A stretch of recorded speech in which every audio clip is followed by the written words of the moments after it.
Selamat pagi, bisa dengar suara saya? Bisa Pak, bisa Pak. Oke. Bisa Pak. Tunggu sebentar ya, sekitar 2 menit lagi lah ya.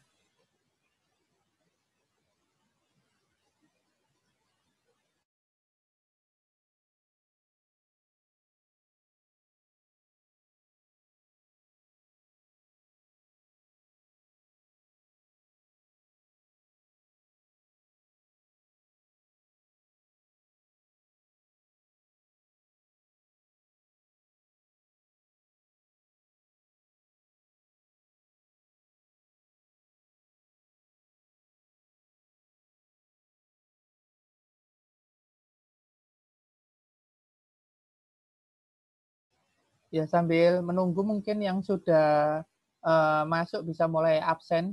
Tapi sebelumnya namanya dipastikan dulu. Dendi Pratama namanya masih keliru. NRP strip nama ya. Kemudian chatting hadir gitu ya untuk presensi pertamanya. Dan siapkan setelah ini on kamera. Nanti saya beri aba-aba untuk on kameranya.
Oh. Halo, masih dengar suara saya? Masih, Pak. Oke. Ini saya lihat harusnya sudah cukup banyak. Seingat saya sih kelas MAS ini memang tidak banyak banget gitu ya, cuma belasan. Kita akan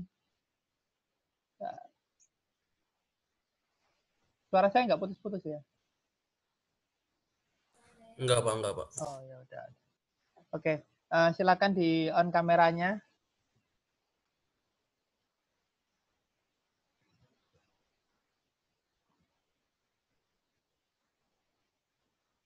Ya, masih ada yang belum on kameranya.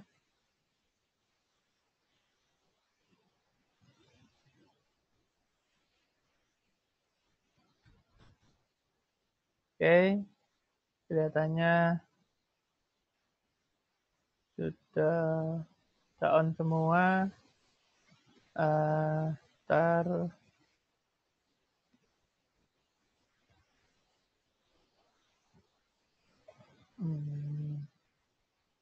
ya, boleh dimatikan kameranya. Kita akan mulai untuk pertemuan hari ini.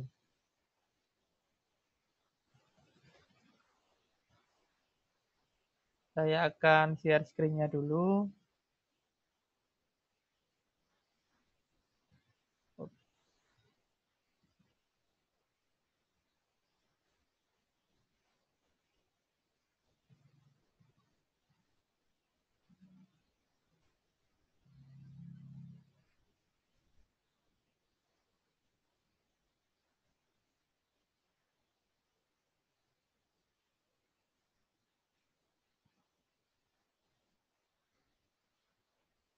Saya share screen.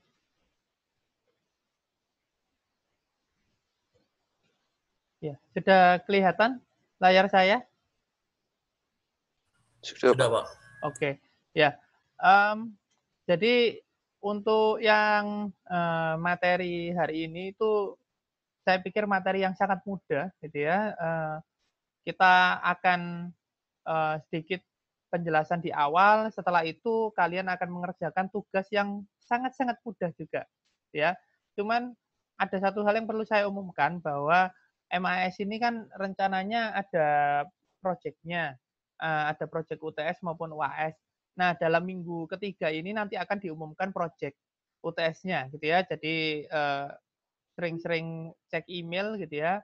Mungkin akan dikirimkan lewat email deskripsinya proyek UTS-nya, gitu ya. Tapi sebenarnya mata kuliah ini itu adalah mata kuliah yang sangat gampang, gitu ya. Jadi harusnya ini kayak uh, semacam nilai A gratisan, gitu ya. Jadi jangan sampai nggak dapat A.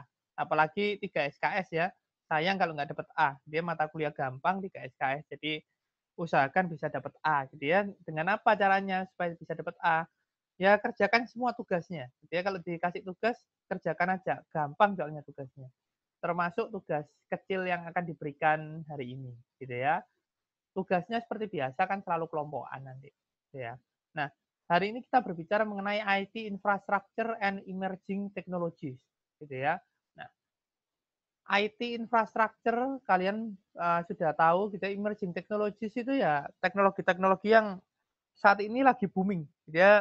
Teknologi terbaru yang saat ini lagi booming. Salah satunya mungkin yang ya kalau saya bilang mungkin tidak terlalu emerging kalau sekarang ya, yaitu IoT, gitu, Internet of Things, gitu ya. Itu sudah cukup lama, saya kira sudah mulai bukan emerging lagi, mulai bisa dikatakan dia ini menjadi bahkan menjadi infrastruktur yang sangat diandalkan di banyak bidang usaha, gitu ya.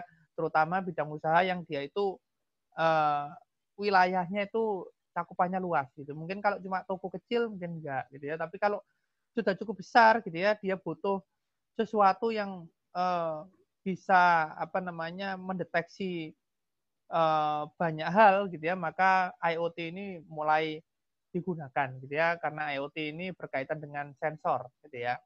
Nah, yang pertama seperti yang minggu lalu, gitu ya, ini juga ada bagannya, bagan untuk kita apa ya membentuk pola pikir kita sebenarnya apa sih yang kita lakukan di dalam topik yang kali ini gitu ya, tentang IT infrastructure dan emerging technologies ya. Yang pertama diawali dengan adanya business challenge gitu ya. Business challenge itu tantangan itu tidak selalu menjadi sebuah hal yang baik gitu ya. Bisa jadi tantangan ini menjadi ke arah masalah gitu ya kalau tidak disikapi dengan baik gitu ya. Nah, seperti misalkan tantangannya adalah kita kekurangan IT infrastructure gitu ya, kita kekurangan waktu dan sumber daya gitu ya, kita kekurangan staf IT yang memadai gitu ya. Jadi staf IT yang memadai itu maksudnya staf IT yang bukan selalu banyak gitu ya, tapi bisa jadi jumlahnya ya normal, tapi kemampuannya yang oke gitu ya. Nah, seringkali perusahaan itu kekurangan itu. Gitu ya. Staf IT-nya ada banyak tapi nggak karu-karuan. Gitu ya. Nah itu bisa dibilang bahwa staf IT-nya tidak memadai. Ya. Oleh karena adanya tantangan itu maka di pihak manajemen gitu ya berusaha untuk merencanakan infrastruktur IT yang baru gitu ya. Kemudian mulai berpikir tentang investasi di bidang IT infrastructure dan jangan salah ya, investasi di bidang IT infrastruktur itu dananya besar sekali.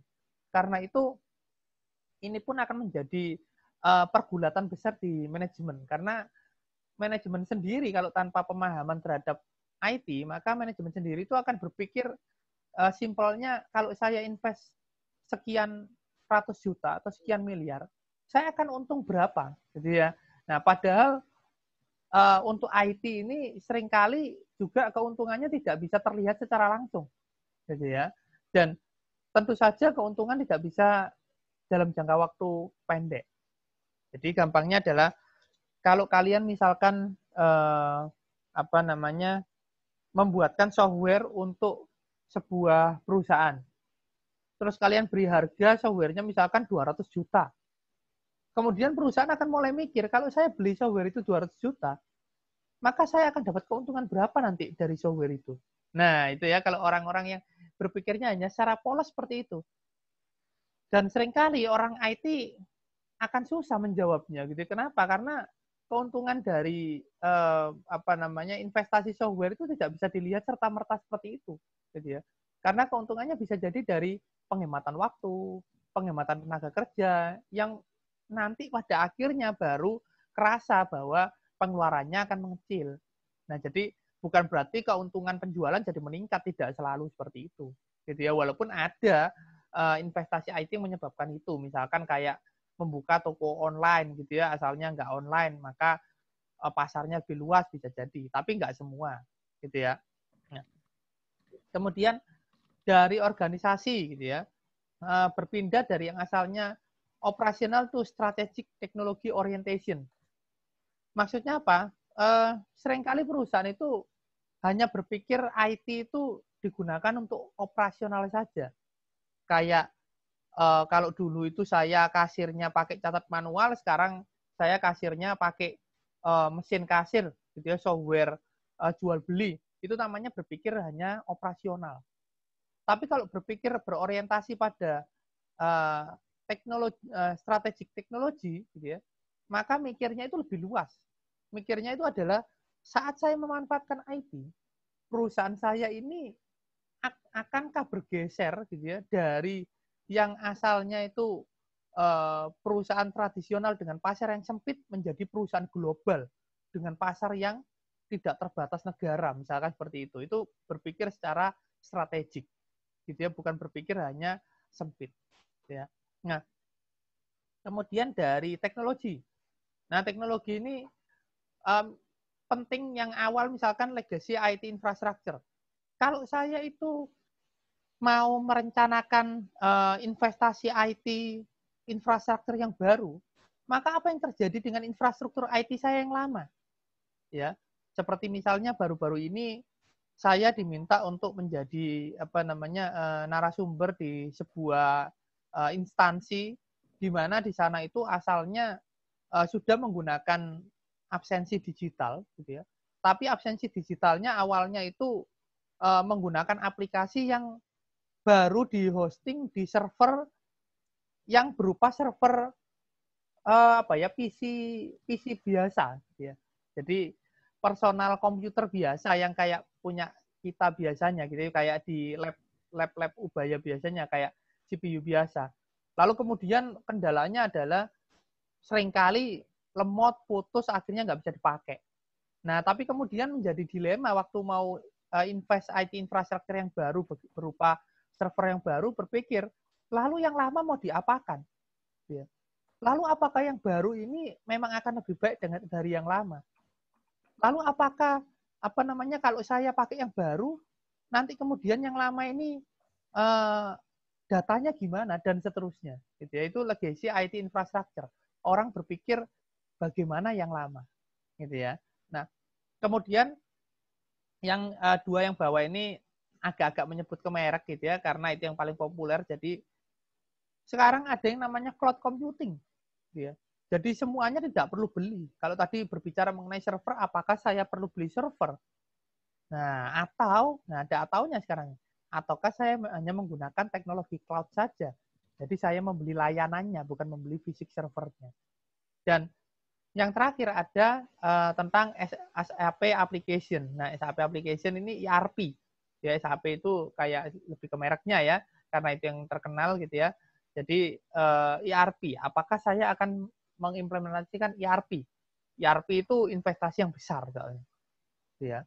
Nah, kemudian ketiga sudut pandang tersebut akan mengerucut ke information system yang akhirnya ya mau kita implementasikan, gitu ya. Misalkan menggunakan cloud IT infrastructure. Cloud itu sebenarnya sama dengan outsource, makanya di situ ada outsource, gitu ya. Karena definisi outsource sendiri itu kan mengalihdayakan. Jadi yang seharusnya kita kerjakan sendiri, kita serahkan ke orang lain untuk mengerjakan. Supaya apa? Supaya kita fokus pada core bisnis kita. Misalnya kayak kita ini adalah sebuah restoran besar gitu ya, multi cabang besar sekali. Nah, kalau misalnya kita itu juga terus harus membentuk divisi IT sendiri, maka divisi IT kita harus besar. Kemudian kita membuat aplikasi sendiri, ngurus server sendiri, maka sebenarnya hal itu tidak sesuai dengan core bisnis kita karena core bisnisnya tadi adalah restoran. Sedangkan saat kita berbicara mengenai IT ini tidak ada kaitannya dengan makanan, gitu ya. Maka kalau misalkan menggunakan cloud, artinya apa? Hal-hal yang terkait dengan itu kita outsource-kan, yaitu kita pakai cloud. Jadi server kita nggak usah bingung untuk gimana ya nanti bikin ruang servernya, ngecek suhunya gimana, nggak usah. Karena fokus kita adalah bagaimana membuat makanan yang enak, gitu ya. Kemudian dengan cloud juga kita itu akan menggunakan computing resource seperti yang kita butuhkan saja. Jadi nanti bayarnya juga bisa sesuai yang kita pakai saja, gitu ya. Kalau pakai cloud. Kemudian juga pakai cloud kita bisa dapat support 24/7. Loh kenapa? 24 jam sehari, 7 hari dalam seminggu. Loh kenapa? Ya karena kita sudah mengalihdayakan ke orang lain, yaitu penyedia cloud yang memang dia berdedikasi untuk menyediakan layanan, gitu ya. Nah kalau kita in-house, kita bikin departemen IT sendiri, belum tentu bisa 24/7, gitu ya. Dan akhirnya hal inilah yang kemudian mengarah pada business solution, yaitu meningkatkan efektivitas gitu ya dalam bekerja gitu ya, karena tidak semuanya kita urusi sendiri gitu ya, kita bisa fokus pada hal-hal yang terkait dengan core bisnis kita. Misalkan tadi restoran ya dengan makanan yang kita kembangkan gitu ya. Kemudian mengontrol biaya ya tadi, karena kita hanya membayar yang kita gunakan. Kita nggak usah mikir membayari AC tiap bulan untuk ruang server gitu ya. Kemudian mikiri orang yang jaga servernya kita bayar per bulan, nggak usah seperti itu, gitu ya. Namun seperti biasa ini juga adalah sebuah siklus gitu ya.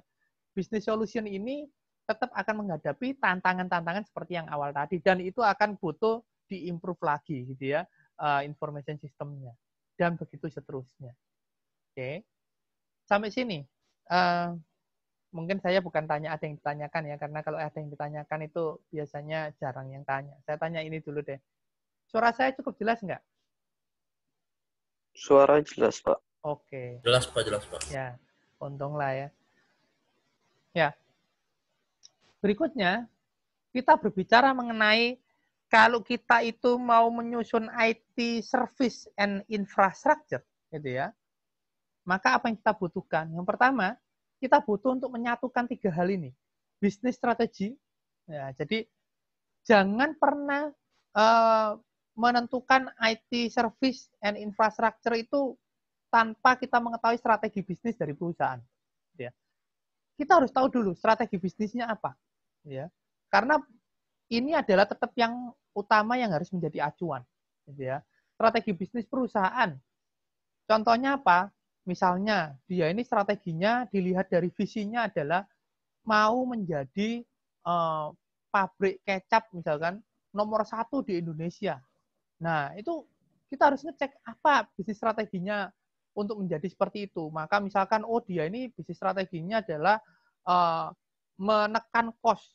Supaya apa? Supaya harga bisa tetap bersaing, tapi keuntungan perusahaan tetap tinggi. Nah, itu salah satu bisnis strategi. Contoh bisnis strategi. Gitu ya. Nah, karena pengen menekan cost, maka IT strateginya apa? Gitu ya. Nah, misalkan IT strategi. Jadi IT strategi itu, karena itu kan ada ini ya. Kalau kalian lihat ada garisnya ya. Nah, kenapa? Karena IT strategi harus memikirkan bisnis strategi. Nggak boleh berdiri sendiri. Gitu ya. Jadi, strategi IT-nya apa untuk mendukung menekan cost tadi. Ya, misalkan, maka strategi IT-nya adalah, yuk jangan in-house IT-nya, pasti. Karena biayanya akan besar. Pakailah cloud. Gitu ya.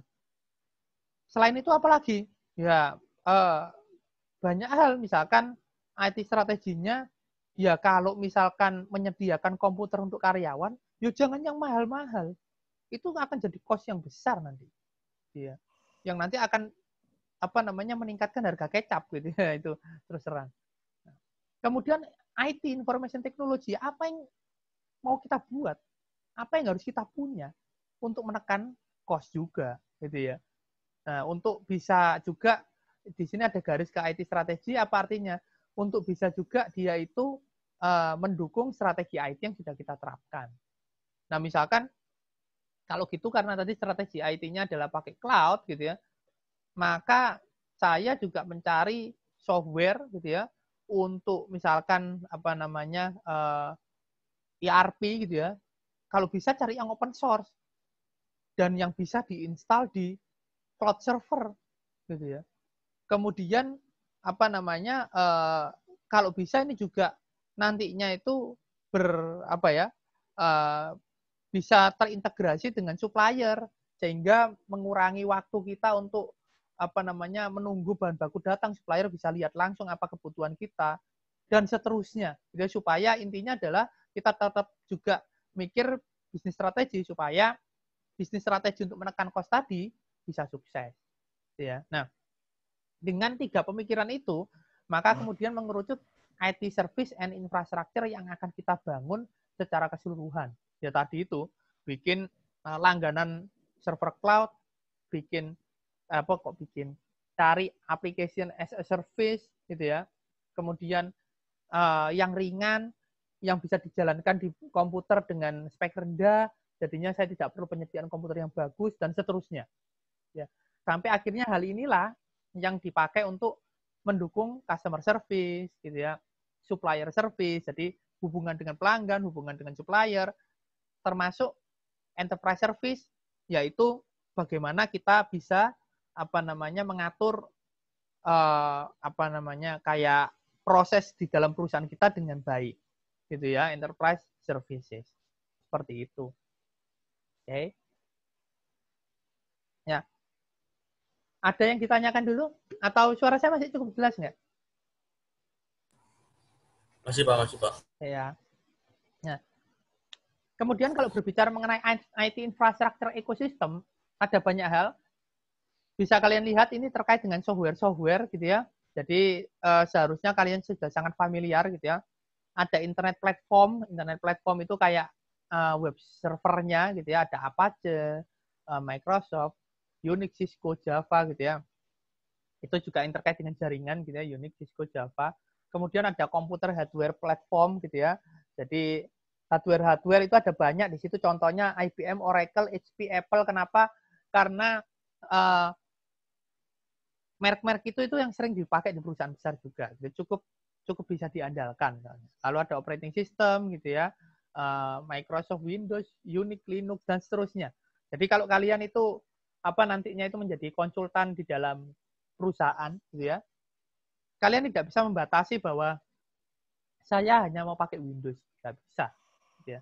Karena juga nggak bisa harus pakai Linux juga nggak bisa gitu. Pakai Mac OS saja nggak bisa. Kadang kita harus menggabungkan banyak OS tergantung dari kebutuhannya gitu ya. Mungkin ada beberapa tempat yang butuh banget pakai Windows.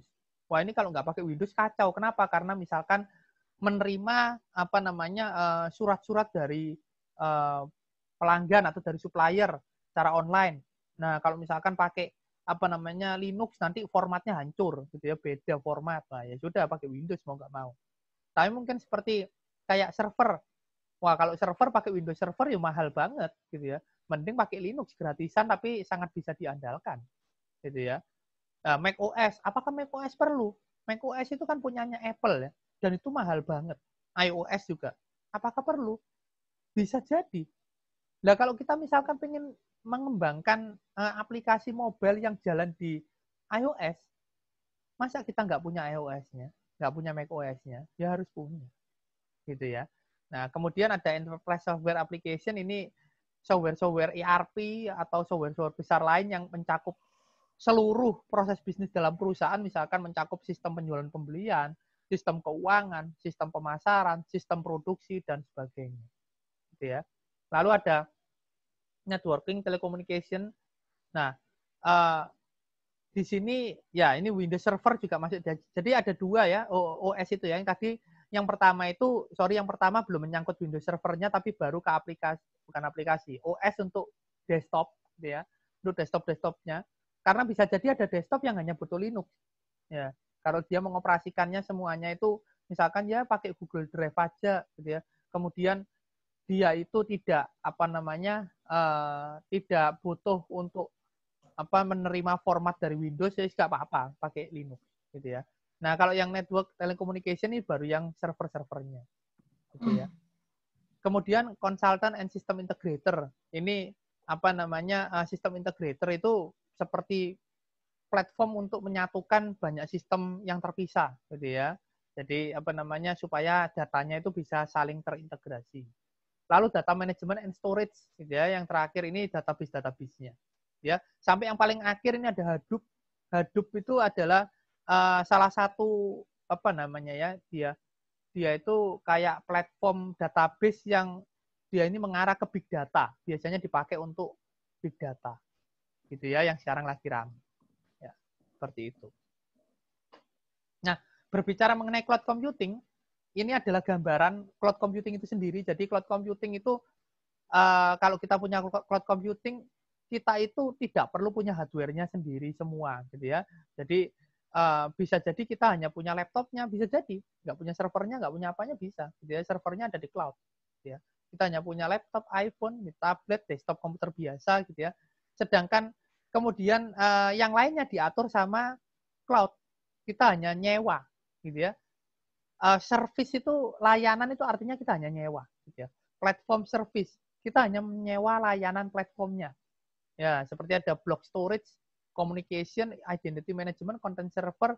Jadi intinya kita tidak mengurus itu sendiri, tidak mikir software-nya, tidak mikir hardware-nya. Pokoknya saya butuh nyimpen sesuatu, ya sudah saya tinggal nyewa aja tempatnya. Saya bayar per bulan gitu ya.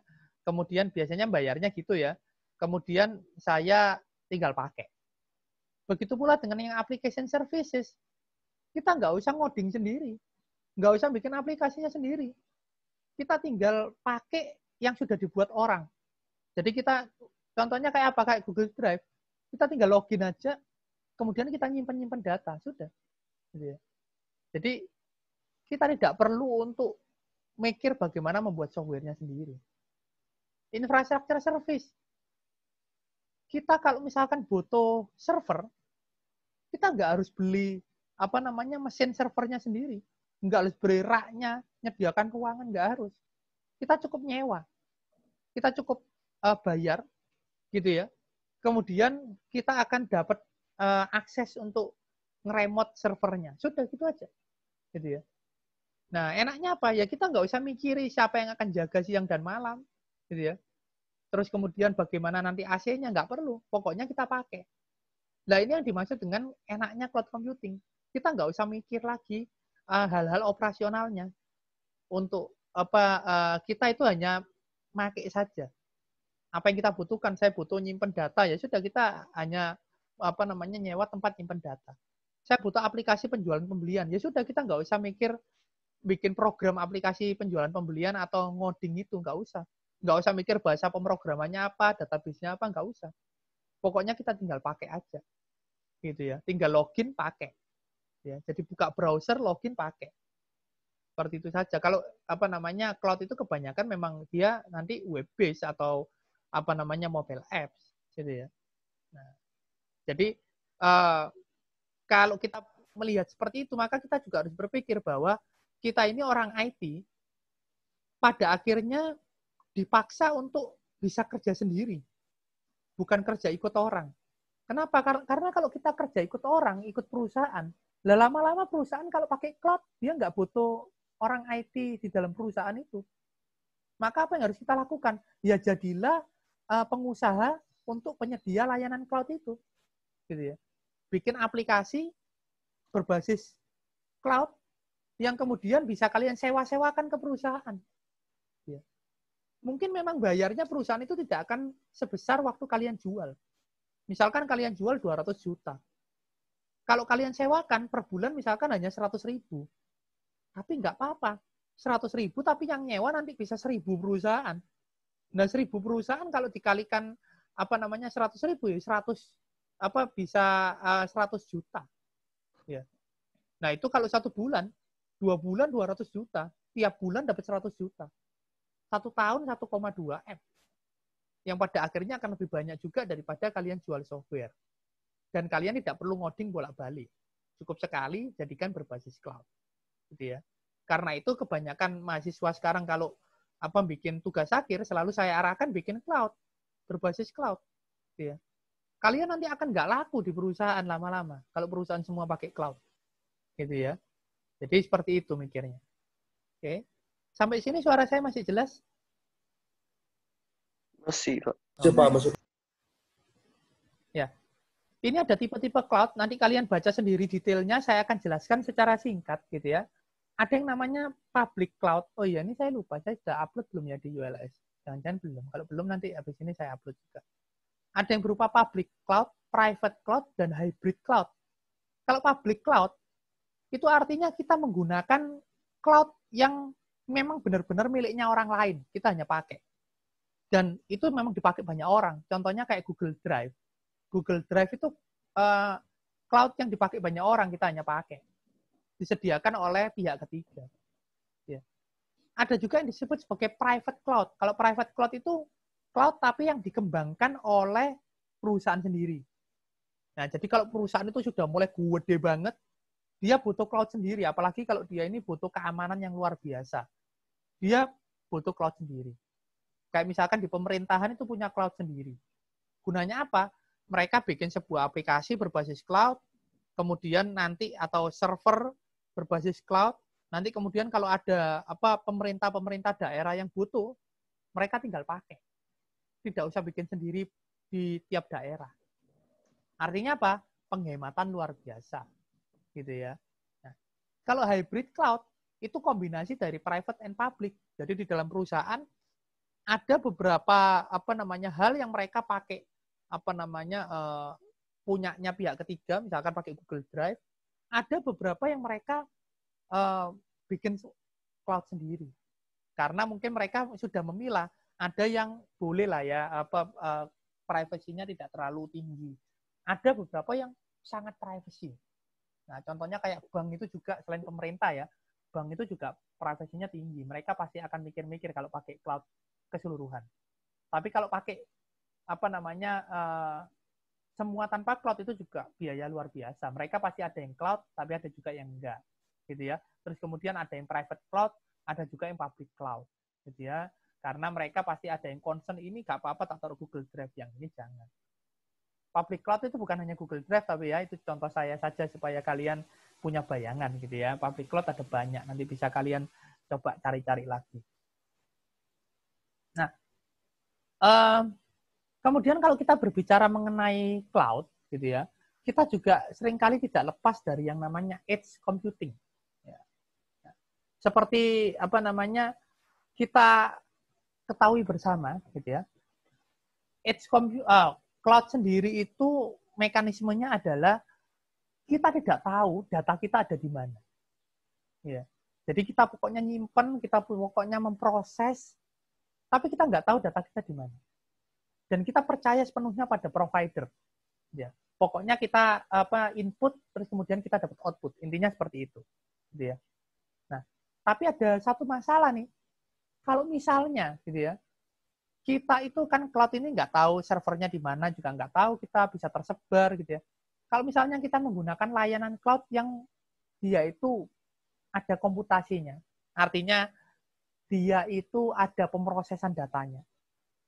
Kemudian misalkan data kita itu gede banget, misalkan kayak tabel gitu, row-nya ada 1 miliar row. Kemudian kita maunya itu diproses di cloud. Nah, kalau misalkan cloud-nya itu cloud biasa, maka 1 miliar data ini akan disedot oleh cloud, kemudian melalui jaringan akan ketransfer ke mesin fisiknya yang misalkan kemudian dari Indonesia mesin fisiknya masih transfer ke jauh gitu ya, sampai misalkan sampai Amerika, sampai mana.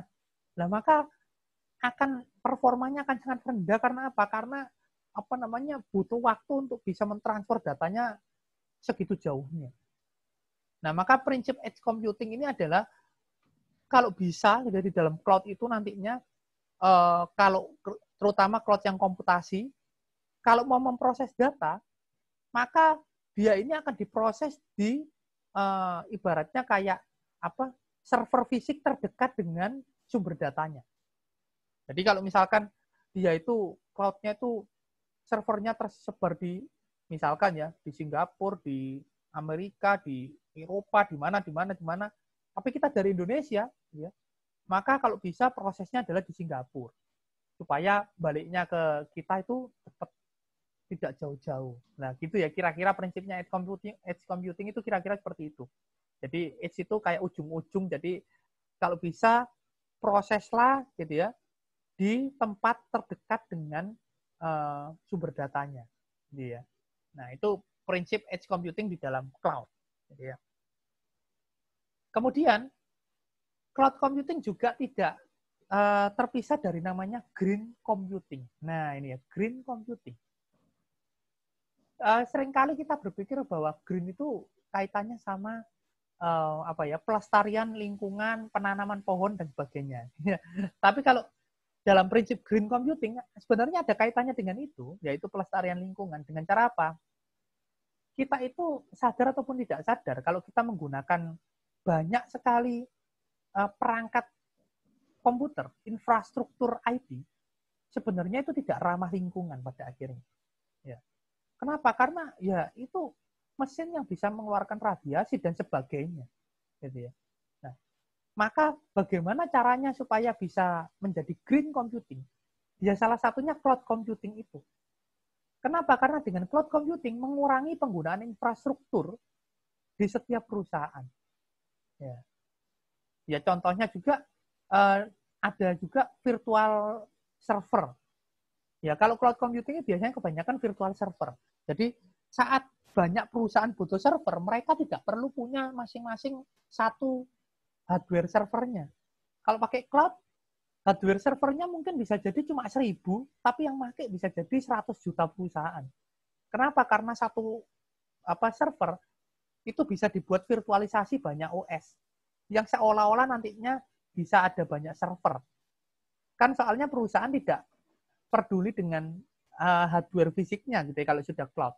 Mereka pokoknya yang penting bisa akses remote dan mereka merasa bahwa waktu mereka remote itu kayak komputer mereka sendiri.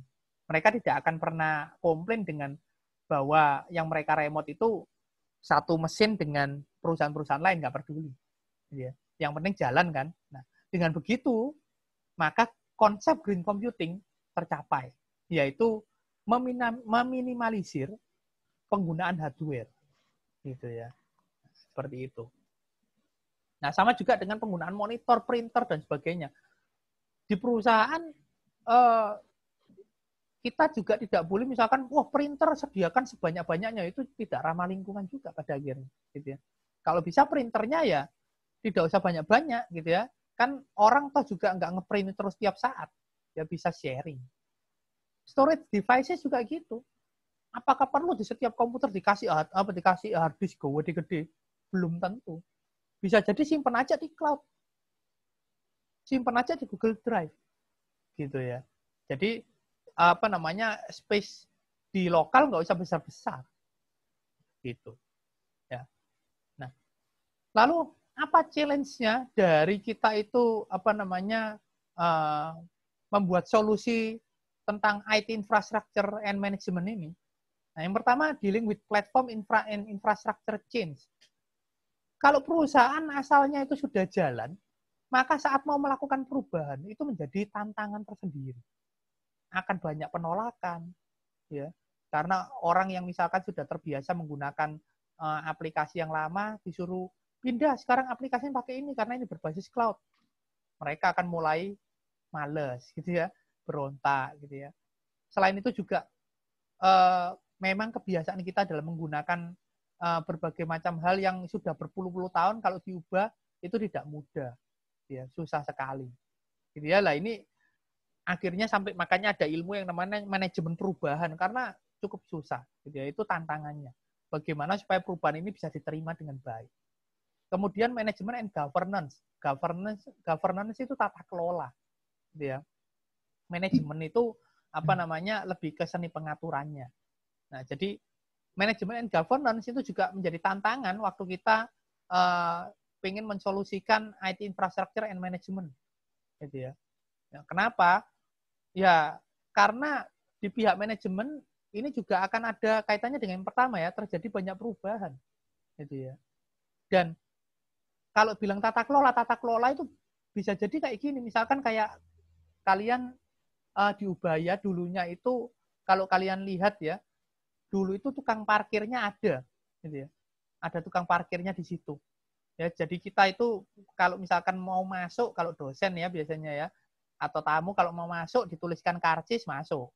Ya. Sekarang kalau kita lihat di parkiran, yang pertama pakai gate otomatis. Kalau kita masuk tinggal tekan tombol keluar karcisnya. Ya. Kemudian yang kedua, tukang parkirnya yang dulu juga sudah nggak dipakai lagi karena sudah pakai dari provider outsourcing. Ada orangnya tapi dari provider parkirnya. Nah, maka ini menuntut perusahaan dalam hal ini Ubaya untuk melakukan tata kelola. Berarti harus dikemanakan gitu kan? Tukang parkirnya apakah dipecat? Kalau dipecat misalkan, wah itu pasti terjadi demo besar-besaran. Kalau kalian berpikir bahwa dipecat, wah keliru, nggak dipecat mereka. Mereka dipindahkan. Ya itu namanya tata kelola. Ya. Kemudian yang terakhir, making wise infrastructure management.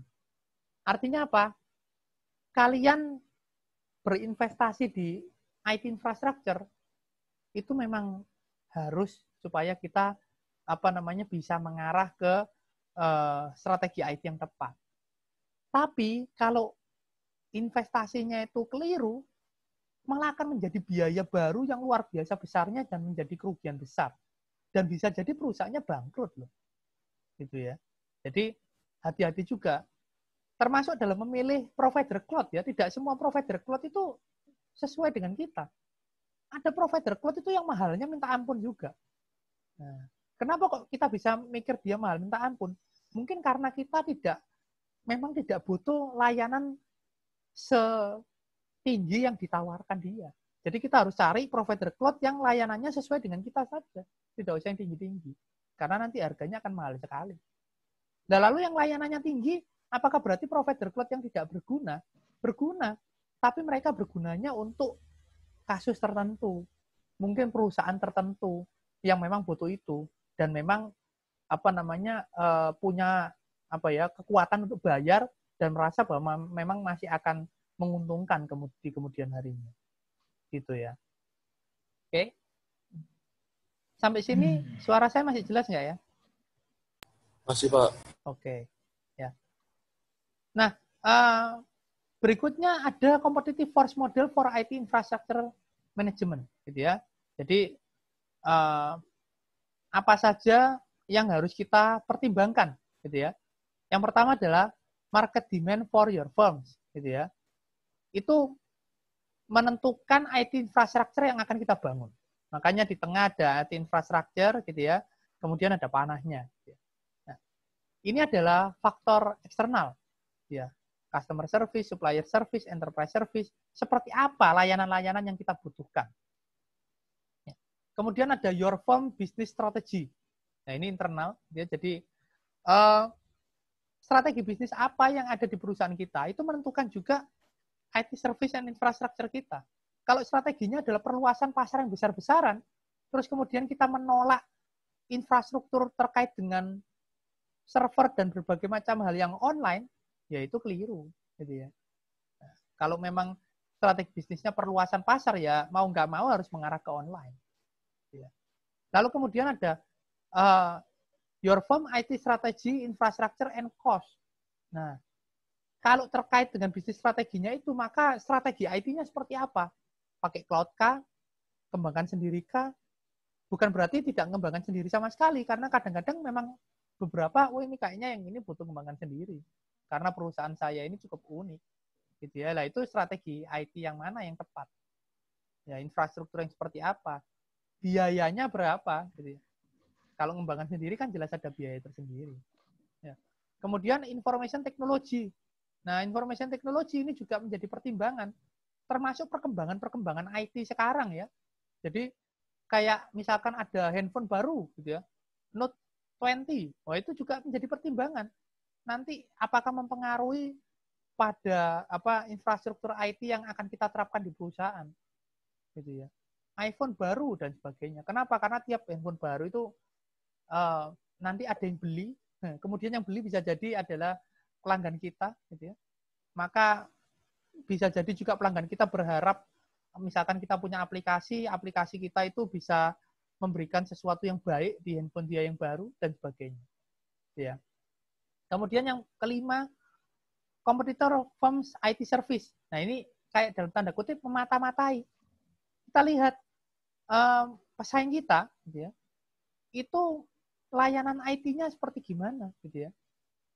Apakah mereka sudah menggunakan teknologi yang terbaru atau yang lain, gitu ya.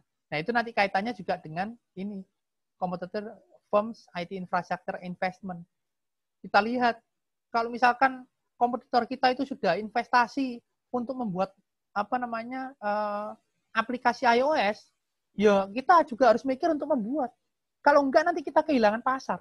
Pasar kita yang seharusnya ada di iOS juga diambil sama dia. Gitu ya.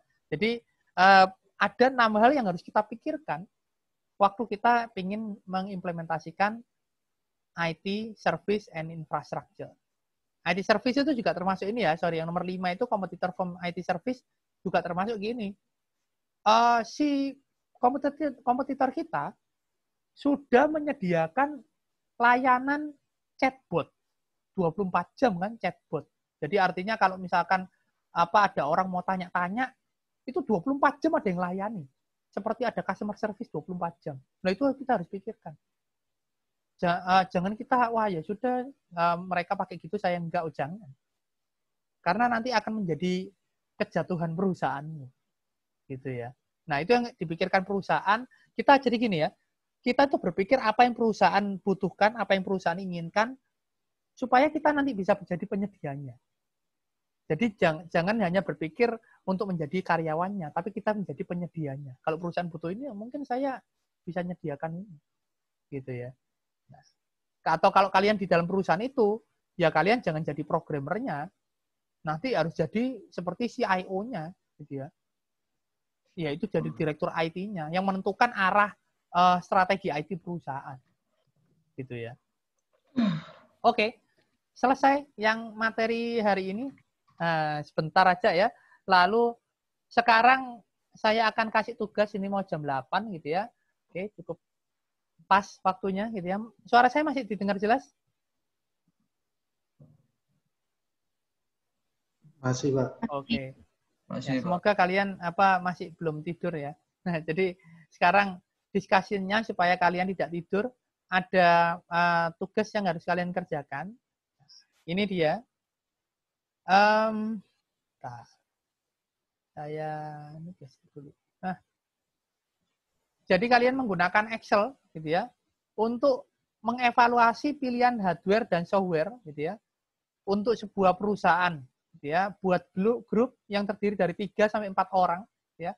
Kemudian nanti kalian menggunakan Excel ini, boleh Google Sheet gitu ya, boleh Excel biasa, terserah gitu ya. Pokoknya nanti dikumpulkan di ULS, nanti saya bikinkan link uploadnya.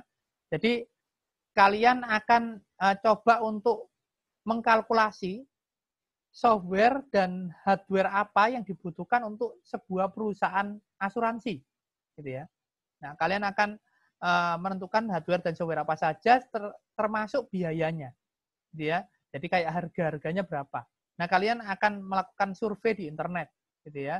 Nah, jadi gunakan internet untuk kalian menentukan harga-harganya. Ini mungkin boleh di capture dulu supaya nanti kalian tidak usah nunggu saya upload di ULS, sudah langsung bisa sambil ngerjakan gitu ya. Gunakan internet untuk cari informasi dan harganya. Kita nanti umpamakan adalah punya kantor yang terdiri dari 30 orang. Nah, kantornya terdiri dari 30 orang, bukan programmer ya ini ya, staff. Kemudian kalian perlu untuk mencari 30 PC untuk 30 orang itu gitu ya, mungkin monitor, komputer, dan keyboardnya. Nah, carilah yang kita mau pakai merek-merek yang cukup ternama, Lenovo, Dell, HP gitu ya. Tapi biasanya kalau kita cari komputer yang merek-merek itu, ada yang komputer all-in-one langsung ada software-nya. Cuma untuk tugas kali ini bayangkan bahwa software-nya tidak ada. Ya, bayangkan bahwa kalian itu hanya beli hardware-nya. Nah, sedangkan software-nya nanti kalian akan tentukan sendiri. Dia juga beli sendiri juga, ya. Kemudian juga nantinya butuh 15 printer, ya, yang mungkin mereknya HP, Canon, atau Brother. Ini juga yang cukup sering digunakan di perusahaan besar, gitu ya. Kemudian kalian juga cari license untuk software Microsoft Office 365 Business, gitu ya. Open Office, gitu ya. Dan pakai Microsoft Windows 10 Pro, gitu ya. Jadi kalian coba cari harganya, gitu ya. Kemudian yang penting juga nanti pokoknya setiap desktop harus punya word processing, spreadsheet, database, and presentation, gitu ya. Jadi setiap desktop harus punya itu, ya.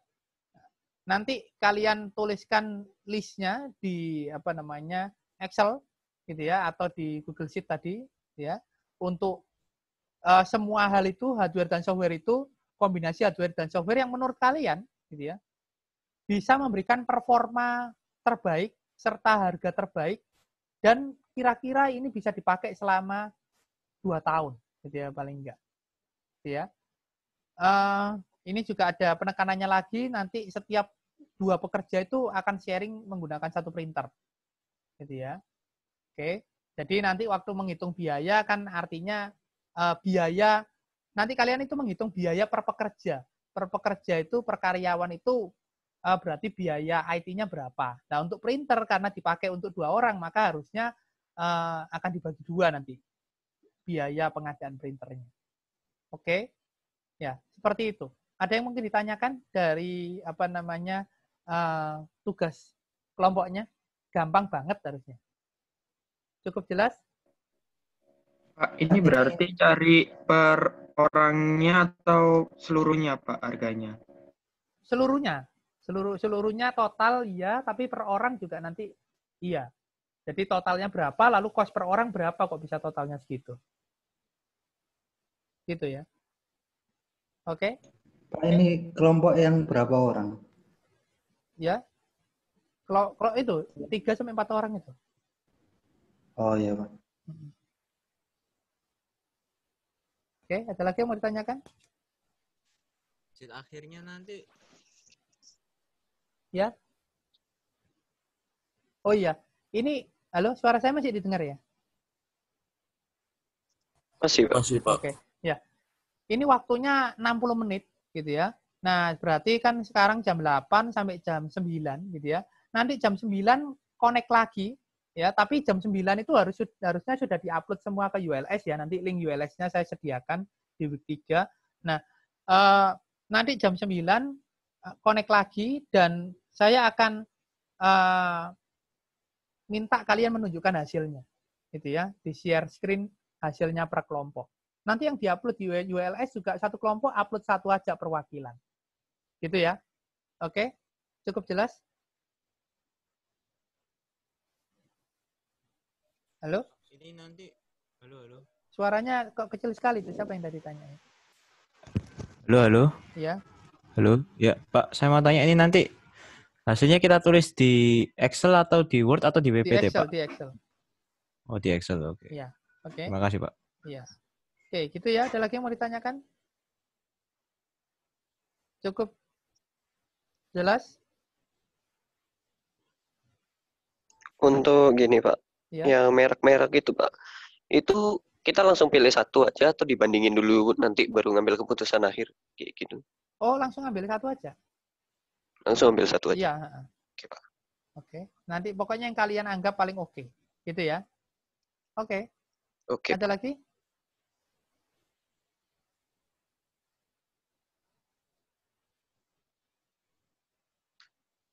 Oke, kalau sudah nggak ada lagi, berarti selamat mengerjakan.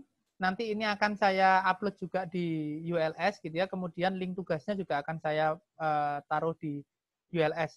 Terima kasih, selamat mengerjakan dan jangan lupa jam 9 join lagi di link Zoom yang sama ya. Oke, terima kasih. Sampai ketemu jam 9. Jam 9 ya, bukan next week ya. Itu tadi itunya next week.